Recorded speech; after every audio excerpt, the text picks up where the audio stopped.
Welcome to the Performance Health Podcast. My name is Tim Caron. Today we have Coach Joe Padula over at the University of Oklahoma. Coach went through a ton of really great insights. One of my favorites was this set, rep, best, and he broke it down really well. If you're not familiar with Coach Pedulla, you should definitely check out his social media. I have all his notes in here, but this was a really amazing conversation.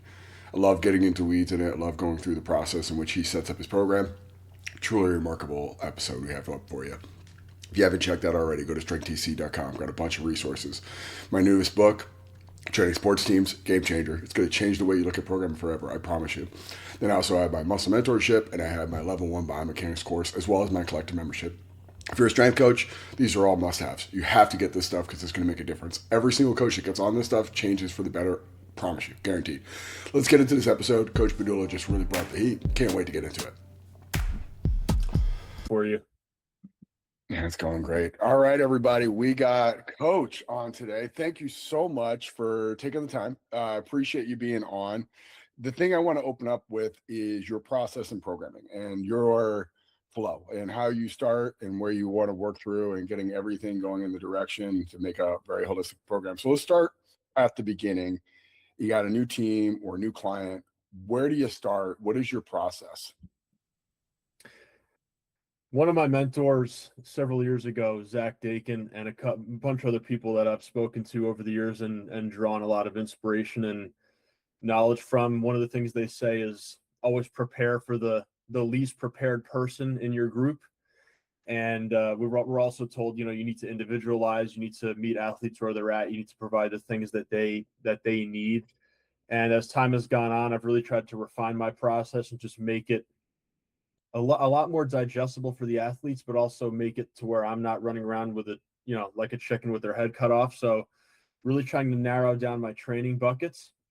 And there's a lot of avenues that I've explored as to how that works. Originally, it was based off of needs analyses for your sport, the positions, the time on your feet, the energy system demands, the running demands, things like that. And while those are very, very important, I think something that's become even more primary for me is understanding the archetypes and the body types of the people that I'm working with, so that when they get in, given the short amount of time that we have to prepare from late August to mid-September, when we start our fall season, I want them to engage in training that is within their ability and poses not this dramatic learning curve for them to go through. So we can start to hit the ground running, get them that progress that they need to see to be ready for that fall season and raise their physical qualities. So I think large scale 10,000 foot view before we dive a lot deeper into this is understanding the archetypes, what their body prefers as far as movement goes, and then exploring the options that we can provide a good training stimulus to them, given their anatomical limitations, their body types, limb length, infrasternal angle, all these things. I'm not a live or die by the ISA model and the expansion compression model, but I think there are very, very useful things that we can draw from it. And that just kind of boils down to my assessment process, right? I'm not an FMS guy, but I use some tests from the FMS, like the overhead squat. How is the pelvis traveling? Do we see a lot of counter nutation and nutation at the pelvis, anterior and pelvic tilt? Do we see the heels lift off the ground? What does the ankle dorsiflexion look like? How stiff are they? Is that stiffness maybe a reason why they're very fast? So trying to preserve the things that they're good at, and screening everything for, okay, is this a contributor to their strengths, or is it something that might be contributing to their weaknesses? So that's a big 10,000 foot view of what I start with, is really just understanding how they move and what things that they're going to excel at moving forward that's going to make their program progressible and scalable. I thoroughly enjoyed when you were working through the ISA model and trying to really process it on social media. It's like a kind of the inner dialogue that we all kind of have when we get exposed to it. What does this mean? It seems like it all depends. It seems like it's very a fluid and not really controlled thing, but it's also and I don't know if you pulled from Bill Hartman on that, but the way he likes to teach, he's not going to mama bird you anything, and Right. You're going to have to become your own investigator and do your own analysis and interpretation of that. He's not going to give you a formula, so to speak, which is frustrating but also a gift in a lot of ways. So I'll say hypothetically with your teams, and what teams do you have currently right now? I work with softball and women's golf. Okay, so really interesting case studies right there, specifically probably more so women's golf of the ISA model. And for folks who don't really know what like ISA is, infrasternal angle, so you have pretty much like two different archetypes, a wide and a narrow, and really how you take air in dictates what goes on to the pelvis, and then has a whole thing in terms of counter mutation, and then changes the whole structure of internal and external rotation biasing, right? So aside from like and I always get frustrated with are we speaking from the optic of a bias, or are we speaking from the optics of the fault, right? And it's like the inhale bias versus exhale bias. It's like kind of semantics, but it's not. And then what I've always heard too is like having a background in PRI definitely helps you to digest a lot more of what Bill's taking, but neither here nor there. Working with golf, and you see that they are, wide or a narrow ISA. And maybe you're doing that through an ISA assessment, or you're looking at hip internal or external rotation, or maybe you're just eyeballing it, right? Like I tell a lot of folks, like you can just get a lot from asking, do you prefer to push and pull or a deadlift or squat? And I got a lot of bit of that from Stu at Altus, but this notion of okay, now you have an avatar or bucket, you have your golf team, and they're kind of going into these categorizations. Is it that ISA interpretation is leading into an exercise selection that you're going to pull from for those particular athletes, or is it a little bit more deliberate for, okay, I did a little bit more inventory and needs analysis based off of maybe an overhead squat and some other stuff? Like, walk me through your process now of going through the exercise selection of those particular case studies. Yeah, so there's a lot to unpack there that I want to hit on. First of all, it's funny you were watching my, I believe in taking my inner monologue and sharing it, because I like people to see the wrestling that I'm doing with a particular concept. And I remember I shared like an Instagram story of me like finally coming to a realization, and I got like 10 DMs of people saying like, dude, go to bed. It's like 2:00 in the morning. Yeah. I got bags under my eyes trying to understand this. And like I was struggling with it so much because of the fact that I was looking at it from such a physical therapist point of view. And I'm sitting there thinking, like, I don't have time to get people on their side breathing for 20 minutes or doing all these different things. Like, what is the lowest hanging fruit concept I can take from this model and apply? So that was number one. So with golf in particular, and with softball, and we can get into other diagnostic testing like force plates and stuff like that, is I do think that there's an element of natural selection for different sports that you have to consider when you're looking at ISA. I'll give you a perfect example. Like with my softball athletes who are narrows, their counter movement depths are a lot deeper. And in talking to people like Ryan Aguirre and other people that are exploring this concept a lot more in the baseball, softball realm, is they have that depth because the pelvis is posteriorly tilted, which lends the hip and the acetabulum more external rotation. But your wides and your more compressed athletes who have that femoral IR are more restricted when they try to descend in a bilateral pattern. But in a sport like track and field, where you take like 100-meter sprinters, or if you look at a guy like John Morant, or all these really wiry and bouncy dudes in the NBA, or even in golf, I see the opposite. I see a lot more springiness and a lot of super high rate of force development in the first 100 milliseconds. You see different patterns, and I think that's just a byproduct of the sport and how they're trained, and the things that lend themselves well to success in those sports. So I talked to my track and field strength coach, and he's just not seeing what I'm seeing.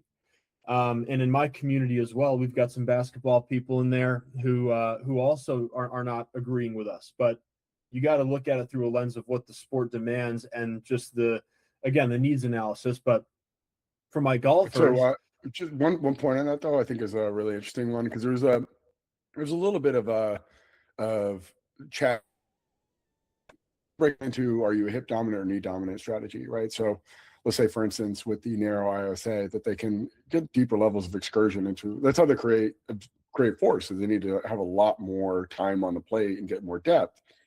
And you can look at a eccentric braking force. You can look at time on the plate. You can look at depth, and really they just don't have as much of that reaction to the forces coming down from the thorax So they have to adopt more of a knee dominant strategy to get there versus a springy athlete or more explosive athlete or a wide ISA. Like they just have the ability to absorb that force. So they don't need to move as much, but when the forces start to overcome the eccentric braking forces they can tolerate, they start to adopt more of a hip dominant strategy. And you kind of go through like a provocation kind of a strategy of like, I'm going to go further into this, whether I add a depth, and you can kind of go through some Matt Jordan stuff, whether I'm looking at like a various depths you want to jump from, or you can look at like a trap bar jump or some sort of weighted counter movement jump, or you can just look at the EUR and say, okay, what's the difference between their squat jump versus their non-counter movement or their counter movement jump?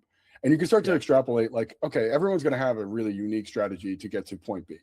And the jump height is just one thing in a long list of subcategories that you're going to have to process, which you're in that messy, like that rant on social media was in that messy, like, what do I do with this? Like, what am I supposed to, how am I supposed to go to my athletes tomorrow and say, okay, you're a hip dominant, knee dominant, you're wide, you're a narrow, you're a person that has good degrees of freedom in terms of IR, ER.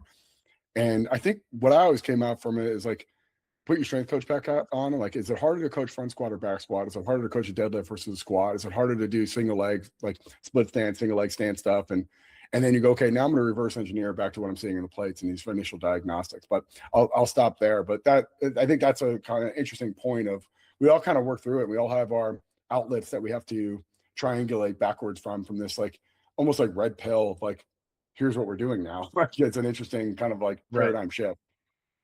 Yeah, I think the most important thing for people to just always remember is that these athletes fall on a spectrum. I rarely have someone who's really, really, really biased towards one side. Okay. You might have a couple of those on every single roster, but just going back to the golf versus softball differences, I might have a lot of the narrows on the golf roster who have that brief CMJ depth, but they could probably find a little more if you ask them to. They don't have that trunk flexion, and they're not looking for more space through the posterior chain and through hip flexion and collapsing the trunk.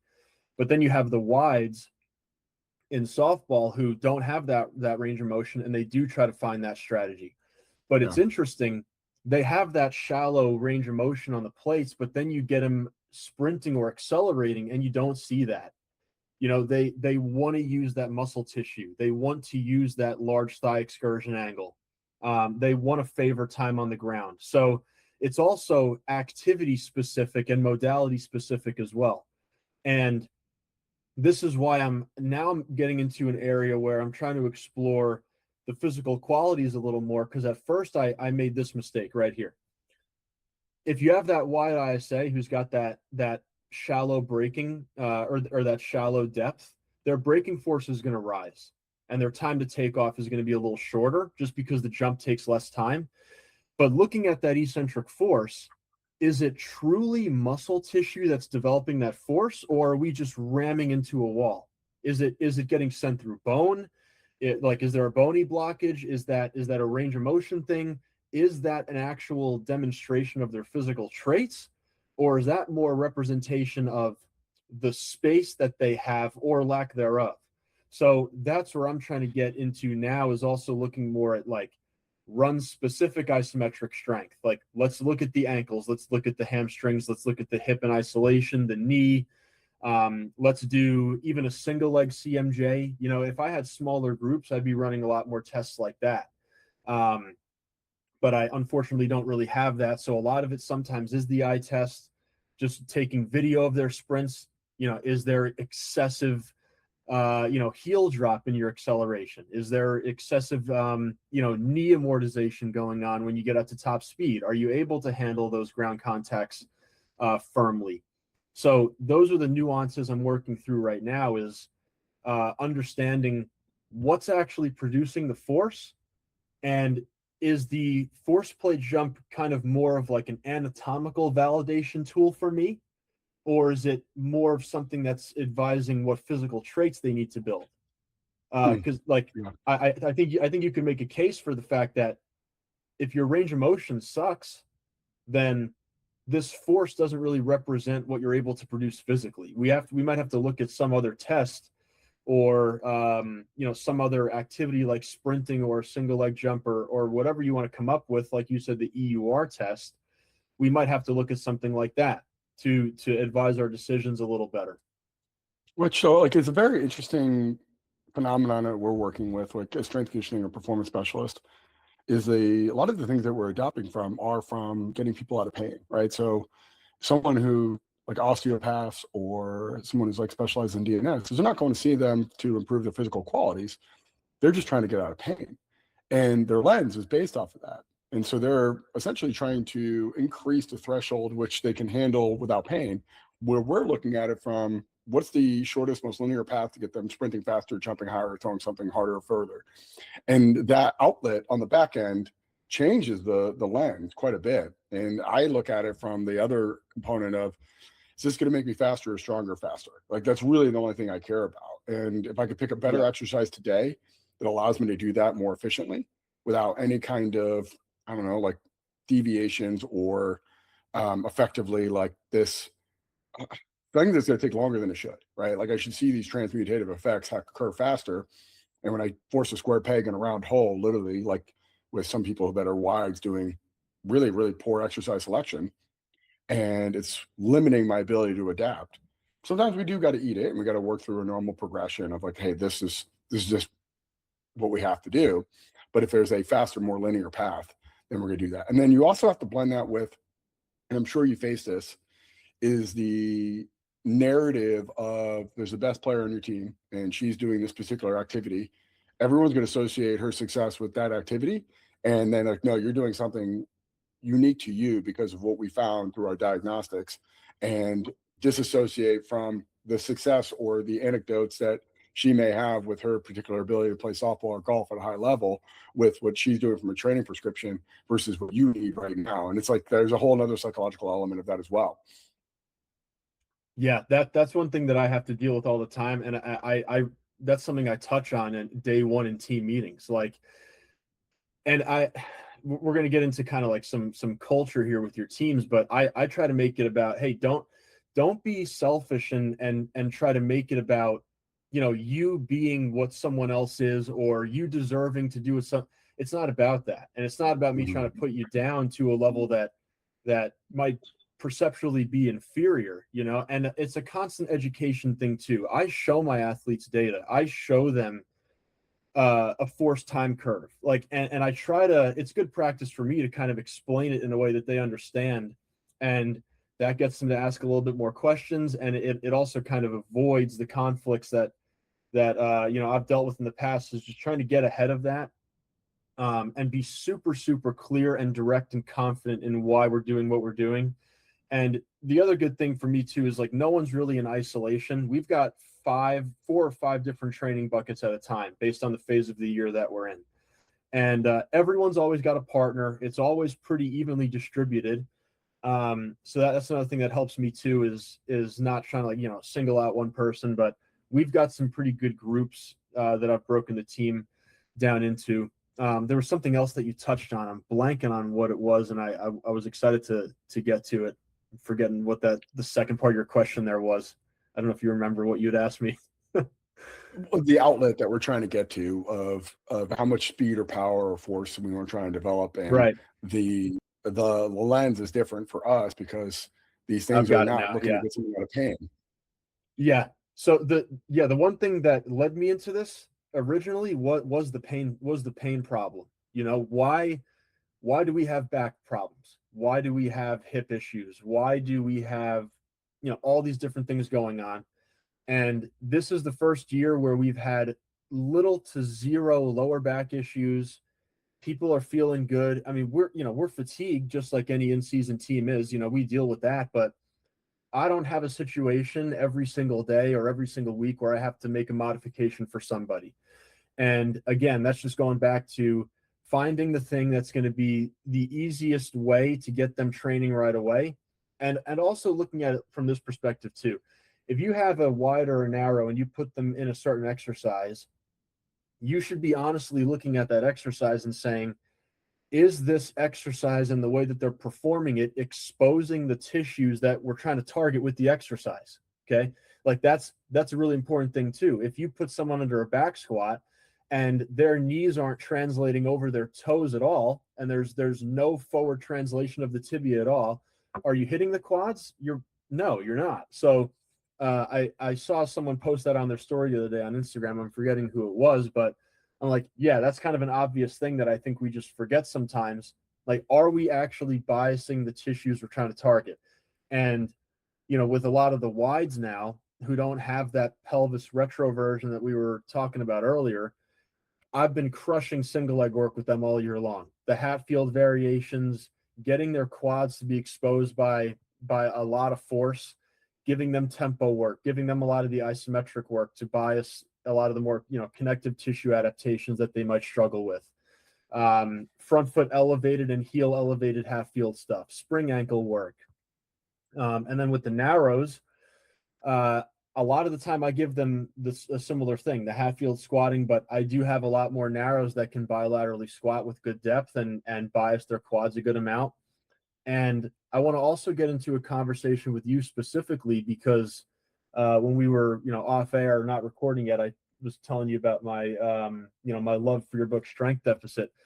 There's something you wrote in the first chapter that stuck with me all year long, and I still think about it now, and it's train the weaknesses early and peak with the strengths. So taking that into the force plate data too, something I see with the narrows who have that really deep depth, their eccentric strength is pretty poor and they just keep traveling down, and that ability to turn around and get into the concentric phase is a little depreciated sometimes on the force plates. So I give them a lot of that tempo work, trying to target more Titan formation, trying to target the tendon stiffness a little more, target the actual morphological adaptations of their tissues.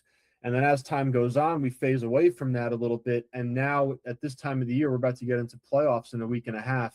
It's all high speed. It's a lot of Plyos, a lot of pin squats, trying to build some starting strength, take a little bit of stress away by removing the eccentric component. But then I have my wides they're doing some pin squats too, but they're also doing some full range of motion stuff and making sure that they feel strong, giving them that dose and stimulus that makes them feel prepared. Just from a psychological standpoint, I think that's really important. But their loads also, even though we're going through full range of motion strength training with them still, it's submaximal. And I'm using that compensatory acceleration training method, just trying to make them move as fast as possible, and try to just reap some strength adaptations like that without straining too hard, with the velocity cutoffs and really, really high reps in reserve cutoffs as well, just trying to preserve bar speed and things like that while still giving them a significant strength training effect, in my opinion. Just as long as their effort is high, you're going to keep motor unit recruitment pretty high as well. So I've seen pretty great improvements in impulse and propulsive power, even at those submaximal loads. So we can kind of dive into that too in a little bit if you'd like. I think that's something I'd want to talk about here. 100%. And it's funny you talked about the way of loading your athletes, and I think the pendulum always swings back and forth, but it feels like we're back in the absolute load is paramount to success. And I'm like, relative to what? And if it's absolute load, just put a lot of constraints on them, put them on a leg press and just load them.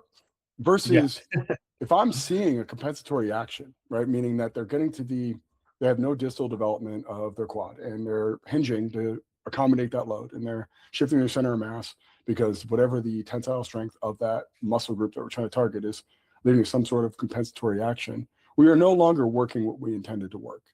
And I've gone back and forth with the sort of staff who, they're going to be influenced a lot by social media, and rightly so. I think it's a powerful influence of things. It's this like notion of absolute load is good, barring we have some sort of parameters to determine what a good versus a bad rep is. And if we can push super maximal loads on someone, as long as they can maintain the optimal position of the joints that we're trying to target, great. If we can't, then we have to lower the load because we're no longer working what we're trying to work. And we go back to like, all right, movement's not muscles, but muscles are the things that we're trying to create adaptation. And while we're training, I hate that saying. But it's catchy. It's got a very nice ring to it. But it's like, hey, the movement, closed kinetic chain, compound multi-joint movements. That's our philosophy. And within that comes in the caveat that the muscles associated with those compound multi-joint movements need to have some sort of account for we're working what we're trying to work. Are you sore in your quads after squatting? No. You're sore in your low back and your glutes? Probably did something wrong. And we probably got prioritized with something really not beneficial by the load of it, right? And we go start getting number chasing. However, there's the other end of the lens of it could easily swing back the other way where load doesn't matter. And we start getting into this issue where we're detraining people because we're not pushing the threshold. And there's always this kind of like middle of don't be afraid to push people to maximal loads and getting them into 0 reps in reserve. And even, hey, you might not get that last rep, but I want you to give it a go. And that other end of it of if it's loading into, okay, just keep adding plates to the bar because we're not hitting a certain amount of absolute load. Like, well, then we got off the beaten path here. And when you start to go through these, models like DNS or Bill Hartman or PRI and stuff like that, you kind of get a perspective of the motor pattern we're trying to train and the adaptation we're trying to get from that motor pattern. And then we have a very, very strong inclination to push it and try to get it as much humanly possible. And knowing what good is, right? The best softball player you ever work with or the best football player you ever work with and what they're capable of. Not getting clouded by that and not getting influenced by that negatively. Like their best is their best and their threshold is their threshold. We're just trying to increase that threshold week over week. Yeah, I mean, you're bringing up a method of loading that I want to talk about here, like I just alluded to prior just now. I'm heavily influenced by Brad Deweese, Dr. John Waggle. I worked under Dr. John Waggle with the Royals when he was our performance science coordinator, and he took care of a lot of the education that we went through. And at the time, I was, I'm 26 now. I was 22, going on 23 years old when I was in that job. And one of the things that I was exposed to was the set rep best method. And for those that don't know what that is, it was curated by Dr. Mike Stone. It was heavily implemented during the Sochi Olympics in 2010 for bobsled. If you have an NSCA membership, you could find the articles on NSCA and dive into that a little bit. But what set rep best is basically, for every set and rep scheme, you have a maximum that you should be able to lift for that set and rep scheme. Okay, so for 3 sets of 1, that's going to be pretty close to your true 1 rep max. But for 5 sets of 10, it's nowhere close to that. So you're basically what they do is they take your 1RM and they take a percentage of that based on the exertion they would expect you to experience based on the number of reps you're doing. So they have a reps in reserve basically for like every single intensity zone from like very heavy, moderate, heavy, all the way down to light for every single set and rep scheme. And then an RIR associated with that. So that's what I use really for my athletes. And the whole model was designed around preserving quality of reps and also preserving bar speed. All right. So, something that this is a hill I will absolutely die on for an in-season athlete or for a sport where you're in season pretty much all the time, which is softball and golf. We are practicing or playing every single month of the year, except for 4 weeks in August and September. And then maybe 1 to 2 weeks around their final exams, which during that time, it's hard to train anyway, because they're so academically stretched thin and it's not even a mandatory training period. If you want to maintain power outputs and you want to maintain speed outputs, you cannot be going through working sets where you're going down to 0 or 1 RIR every single week. You have got to preserve bar speed and you need to keep motor unit recruitment high, and you need to stimulate type 2 fibers through maximal effort. When I say maximal effort, I'm not talking maximal absolute loads, but the utmost violence and aggression into the bar every single week. That has been the best thing for us as far as keeping us ready to play frequently and also continuing to push our strength adaptations high. And anecdotally speaking, from what I see on our fatigue testing and all of our performance testing, our acceleration times, our flying 10 times, everything I monitor is always better in season. And I think part of the reason that is just because in the fall we're focused a lot more on GPP, the morphological adaptations. I am giving them really heavy loads where they might go down to 1 to 2 reps in reserve or sometimes even 0. But when we get closer to season, we are not coming anywhere close to that. I mean, those loads for me, the reason I'm using those is for the tissue. It's not always for the power output and for the speed output.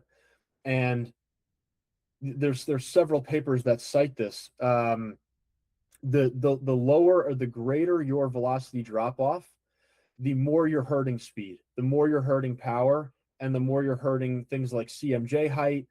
This has been studied for a long time. So now my goal with them is get to a working weight where you're hitting, if we're doing 5 sets of 3, get to a working weight where you have like 3 to 4 RIR, and you're going to use that same load every single set. And your goal is to not drop off speed. If you do, we're going to change the velocity, or we're going to change the load rather. And you're going to use that same load. And by the time you're done with that 5th set, according to this model I'm using and according to what the researchers have put forth, you should end at around 2 to 3 RIR by your last set. So like, that's just one example. You can find these charts online. If anybody listening to this wants to see the charts, I built one out on Excel. DM me, I'll send it to you. But that's my whole goal, is keep effort really, really high, but keep exertion moderate to low. And when I say exertion, I'm talking about proximity to failure. That beyond the percentage of your 1RM you're working at, exertion, I think, is much more of a culprit for fatigue than the intensity as a percentage of your 1RM you're working at. So I try to keep exertion a lot lower than effort. Effort, we're trying to shoot sky high every day, but the exertion is what I'm trying to control for. And only when I started to understand that did I start to feel like our acceleration times were getting better, even in my own training, not going in there and killing myself under a near maximal RPE 9-10 back squat every week. Even if I was in a block where, hey, this is a low volume block, but at the end of the day, like, the exertion is like, my proximity to true 1RM was ridiculously high every week. Now, I know you specifically are a big eccentrics component. There's times of the year where you need that, like I said, to target the tissue. But at the same time, like during a block like that, I guarantee you're not sitting there focusing on their flying 10 times as well. You know that those times are going to take a hit.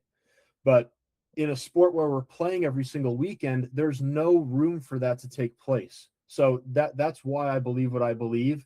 If I tried to explain this to a power lifter, they'd probably call me an idiot, but it's just different contexts. So yeah. I'm trying to maintain power expression as often as I possibly can. Which is, as we start to look at the role of a performance coach, it's having a clear objective of what you're trying to do and keeping very good alignment with your training means to accomplish that output.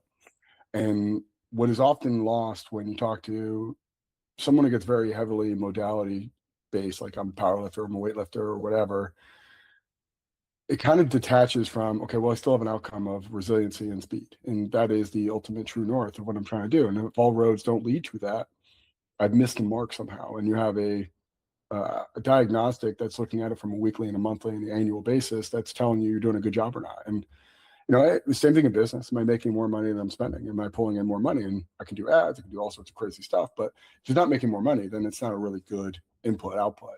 Now, in regards to the, because I want to get into the logistics of how that plays out. Because if I'm a betting person, I bet when you start to go into the set best rep, the set rep best, and then a more like manageable reps in reserve or velocity strategy, that the total training time can be expedited quite a bit. And I think this is something often missed for people in the private sector, that in the public sector, you're given 2 hours a week and you got to be territorial on that or you'll not get it back. So let's say theoretically you can get your session done in 15 minutes. are you kicking them out of the weight room? Are you saying go off and do your own thing? Or are you filling up that time with other stuff like mobility work or maybe some different skills and drills or stuff that, like is going to be net beneficial but low fatigue? Yeah. This is story of my life right here, being a collegiate strength coach. In season, I've got like an hour and a half. In the fall and summer, I've got sometimes 4.5 hours a week, which is a lot better.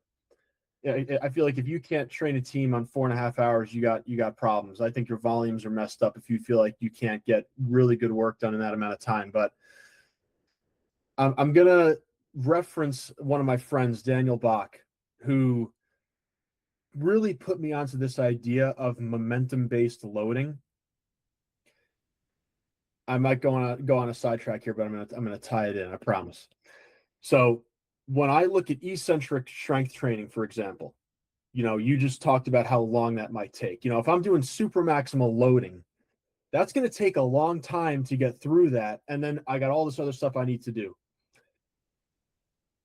I don't think people understand how much eccentric strength benefit you get from things like triple, quadruple broad jumps, depth jumps, bounds, things like that, where you're getting tissue stretching and accepting force extremely fast. And categorically speaking, when I build a program, I break things up into categories. Okay, like what's the adaptation for this particular section? What's the adaptation here? And once I started to see just how much force is generated with things like repeat broad jumps and bounds and things like that, I'm like, that's my eccentric stimulus here for this block. So if we're going to use strength for motor unit recruitment, preserving bar speed, what I just kind of talked about before, if I still want that eccentric component, like we're going to have a block of our workout where we're doing 6 sets of 2 of double broad jumps, or 6 sets of a triple broad jump, or we're going to do 5 penta broad jumps, things like that, where we're putting a lot more volume and stock into true high RFD activities. Like I can't stand when people say we're building power when we're doing high speed VBT squats. Like I think some people might infer that that's what I'm getting at when I just talked to you about preserving bar speed before, but really what I'm doing is saving time so that I can go develop power using jumps and plyos. I'm not preserving bar speed to build power with a barbell.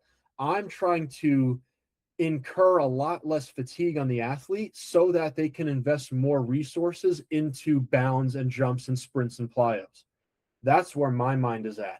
And I've looked at studies where, like they're going to do a muscle biopsy on the hamstring. What's the strength adaptation or the increase in cross-sectional area or tendon thickness of the hamstring after a block of sprinting versus Nordics versus a control group? Or what's the increase in maximal force on through the biceps femoris comparing to Nordic sprinting and a control group? And there's a study that Dan Bach likes to reference. I'm forgetting the name of the study or who the study was conducted by, but they looked at hamstring strength in a sprinting group, a control group, and then a Nordics only group. And the sprinting group had fairly comparable strength results as the Nordic group. The control group didn't really see much increase. They were doing RDLs, squats, lunges, things like that, but they weren't sprinting. They weren't doing Nordics. And what I want people to understand is that sprinting is eccentric strength training. That is a part of the puzzle. Now, I'm not saying that's all you need to do. Are there phases of the year where we do Nordics, where we do glute ham raises, where we do, overcoming hamstring isos at the distal hamstring? Absolutely. But not when we're in season, not when we're trying to be fresh and express that speed over and over again. So as the time of the year changes, the modalities that I see feeding those different adaptations is changing. Right now, for us, the thing that's feeding the adaptations of eccentric strength and high RFD and high power expression is our jumps, and it's our maximal velocity retaining loads and retaining doses that I give them 2 times a week or so. That's it for me. So we don't have the resources or the time or the availability to give them super maximal loading right now. That would just be a terrible idea from a tissue quality standpoint. So yeah, I think that answers your question. I don't want to sidetrack much further. No, it does. I kind of like just add to it and just giving context. I do think a lot of people in the private sector have a very strong impression of what they would do if they were in our shoes. And then you give up 10 minutes here and your coach goes, oh, great, I have that time added to my schedule now, so I don't need to do that. And you'll never get it back, which becomes challenging I'm trying to do what's best for the athlete and minimizing fatigue, specifically in very competitive periods. But if you give an inch, they'll take a mile. And all of a sudden it turns into maybe they start feeling inclined to start doing some S&Ccoach work and their pre-practice warm up. And you're like, no, that's kind of my domain. And like, well, we feel like we're not getting enough time in the weight room. Like, well, because I'm being very strategic with the time that I have, doesn't mean you should take advantage of it, which is such a weird feeling to work through, because you're like, okay, well, I can never give up a minute here again. And for a lack of a better term, when you start realizing minimal effective dose and what is absolutely necessary to create the change and performance that you need in the weight room, you start filling it with stuff that you're like, okay, this is like, I'm going to do some breathing stuff. I'm going to do the side lying hip adductor pullback and stuff like that in there, because I'm going to have to become territorial here. But shifting gears here a little bit, we're working through, let's just say that you're an in-season strength and conditioning coach, because those are the sports that you're constantly in here. Yes. Throughout the year, as you're going through this and you have your prescription that you've been working through and you start going through that, how are you determining from your training program, is it actually accomplishing what you set out to accomplish from when you put it to paper and then when you start to deliver to your athletes and as you start going through it? It's a very difficult question, because I feel like, every strength coach will just say like, hey, it's the KPIs that we isolate, our 10-yard acceleration, our flying 10s, things like that. And those things are very, very important to me. They are. But I think ultimately it's the success on the field for me sometimes. Now, that also might be ignored by some people, because there are really, really great practitioners who, unfortunately, their teams don't succeed. Now, like, talent is an aspect of it. I do think that, but I do look at sport function, like how they're swinging, how they're throwing, how they feel when they're doing those things. Like, do they feel restricted? Do they feel like they can make it through an outing and then, turn around and pitch 2 days later? Like softball pitchers are pitching sometimes 2 to 3 times a weekend. Like, do they have that repeat power ability to get back onto the mound? Are they holding their velocity?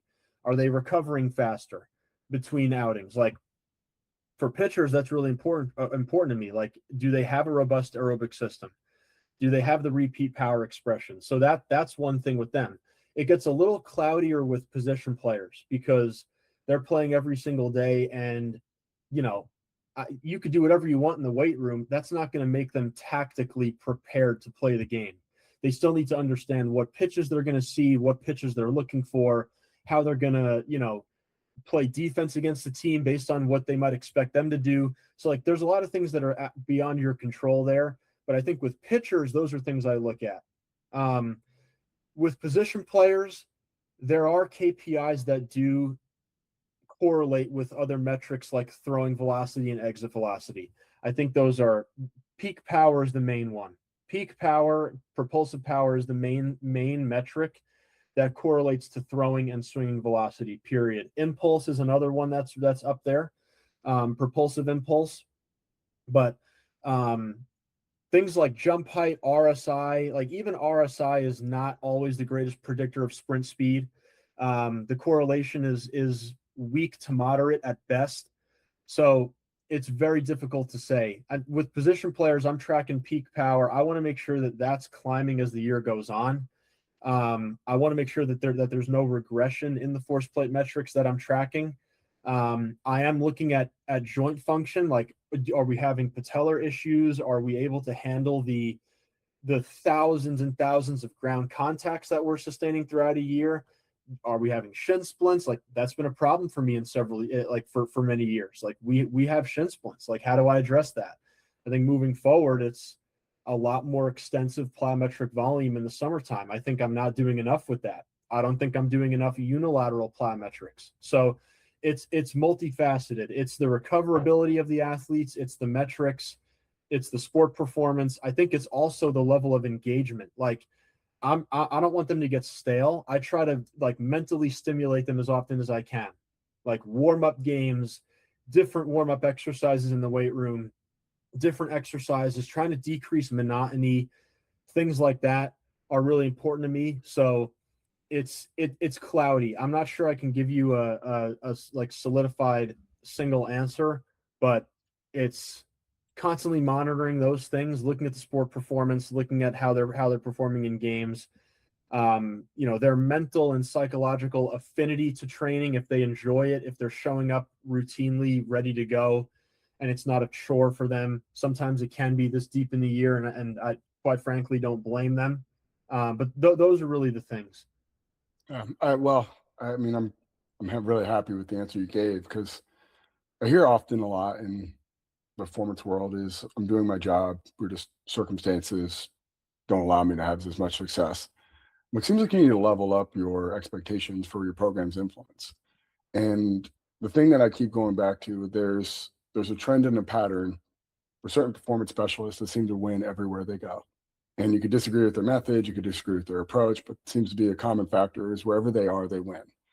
And that seems to be why they make the most money, or it seems to have the most notoriety and credibility, whether they are really good with psychological tactics or they just have a high level programming. But the one common characteristic is they tie their success to the performance on the field or on the court. And the ones that avoid that like accountability or seems to have a ceiling in their overall like level of impact.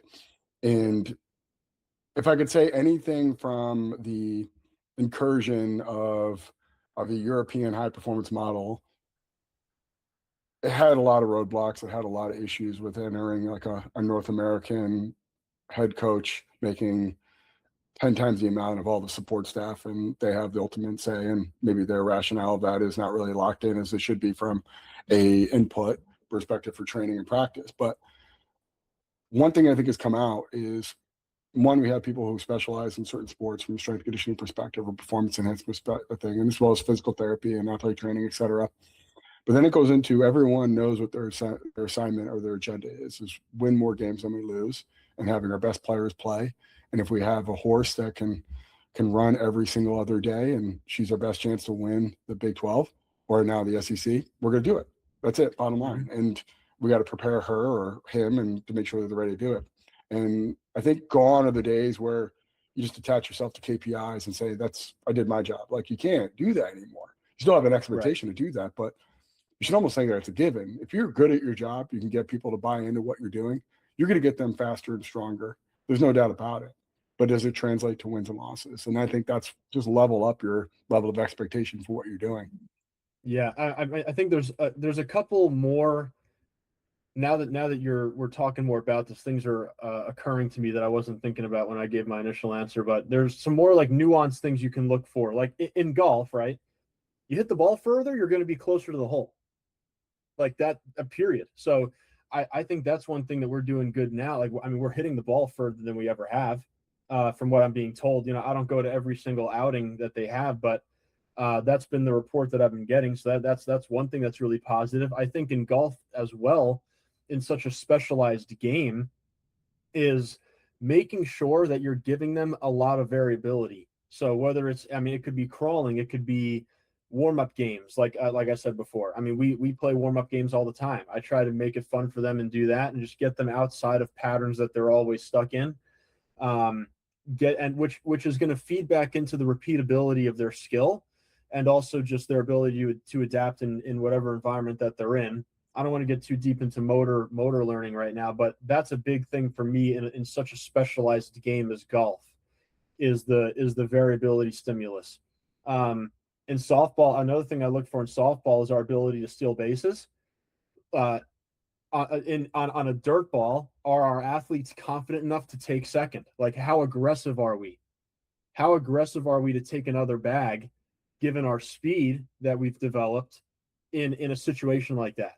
tagging up from second to go to third, or even I've seen athletes get so aggressive that they're tagging from first to second on a fly ball, and we've been successful doing that sometimes. Delayed steals, pitcher gets the ball back and you're just taking off, and they don't even know you're there by the time they even want to throw the ball. We've done that this year more than we've ever have. Infield singles, things like that. Are you able to leg out ground balls? Like, what's our base hits to ground ball ratio? I'm sure there's a metric for that. I'm not really sure what ours is, but I would venture to guess it's not bad.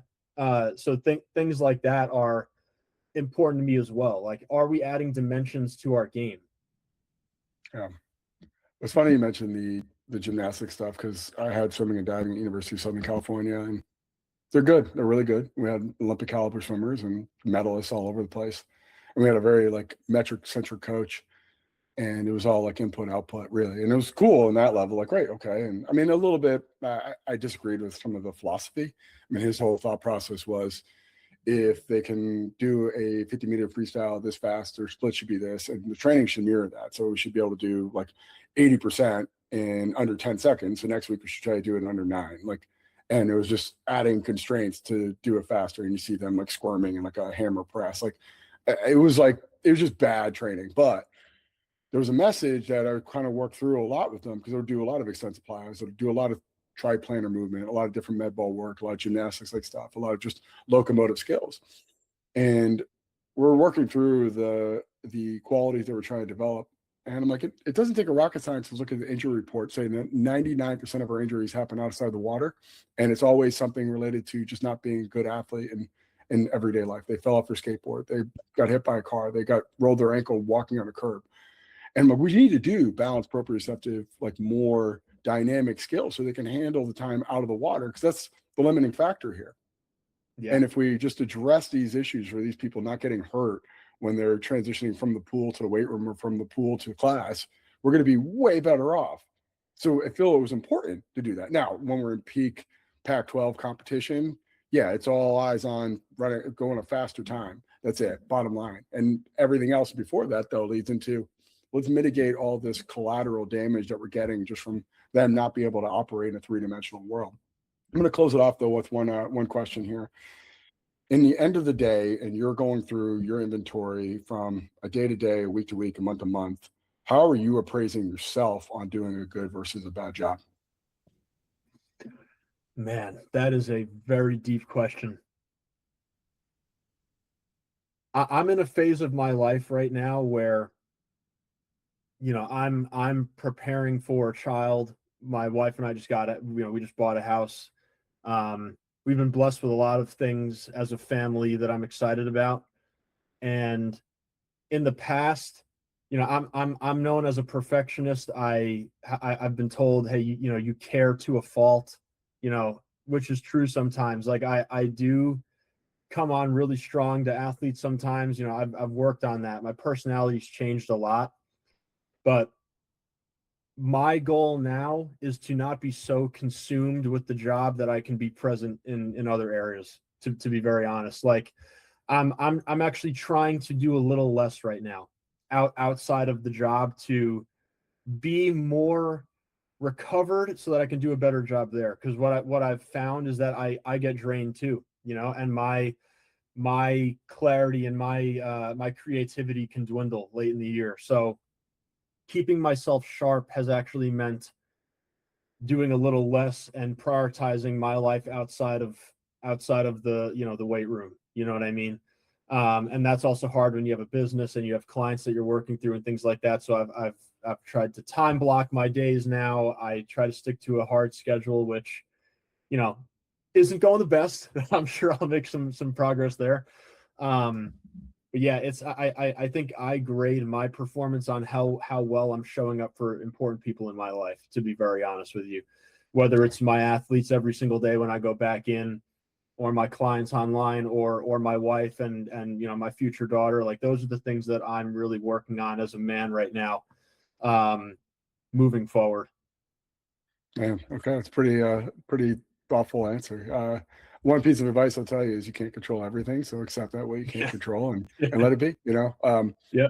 And I mean, like I think every time too, though, there's the competitive person in you that always wants to be the best version of yourself possible, and then the other person in your mind of like, it's probably better than most, which is not the answer, right? That's definitely not the answer you should cop out on, but the feeling of I did everything I could. There's always room for improvement, but today that was my best, and that's okay.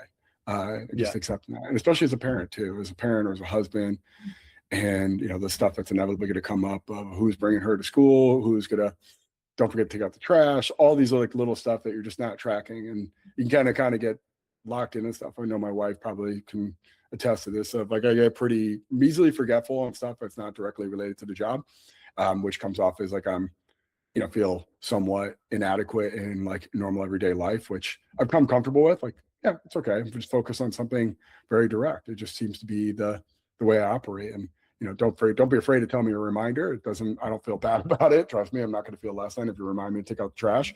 But chances are I'm probably going to forget 50 half the time. Yeah. My biggest problem, I'll come home from work and I'll just be sifting through like, whether it's a paper or an article or I'm reading a book and I come across a topic where I'm like, I can't believe I don't know about that. Like I need to like go balls to the wall trying to understand this right now. Yeah. And it's like, there are so many things that can wait a day or two or even longer than that. And I'm just trying to prioritize the right things every day is my mission right now.